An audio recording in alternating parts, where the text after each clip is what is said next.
vous soutiendrez des gouvernements, sachant très bien que les gens gèrent mal, que la justice n'est pas correcte, que les affaires fonctionnent mal, que le détournement se font, que les emprisonnements se font, que la Constitution est violée par le chef de l'État, le gouvernement, et puis vous dites, tant que nous ne sommes pas concernés, tant que les intérêts de notre pays ne sont pas concernés, nous, on n'a rien à dire.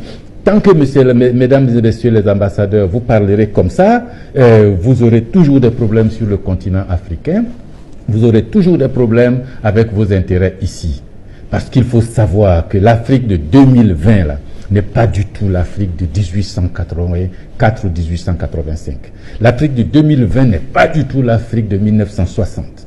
L'Afrique de 2020 n'est pas du tout l'Afrique d'avant la chute du mur de Berlin. Vous n'avez pas constaté que depuis la chute du mur de Berlin, vous avez un discours moralisateur sur les Africains, vous avez un discours de donneur de leçons sur les pays africains, démocratie, droits de l'homme, et pendant ce temps, vous supportez des gouvernements qui ne respectent ni la démocratie, ni les droits de l'homme, à condition que vos intérêts soient défendus. C'est pas bon.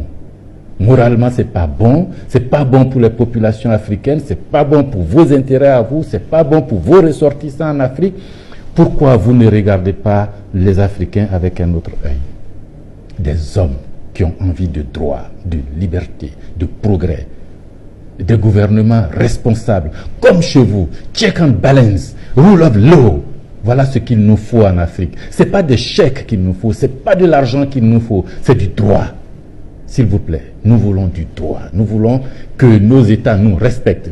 Quand on dit qu'il y a violation de droits au Canada, quand on dit qu'il y a violation de droits en Europe, ça choque. Quand on dit qu'il y a violation de droits en Afrique, on rigole et puis ça devient une information, un fait divers. Ah, ils sont comme ça les Africains, vous savez, c'est de gros enfants. Non, il faut changer votre mentalité et votre perception des Africains. Il faut changer votre façon de traiter avec nous.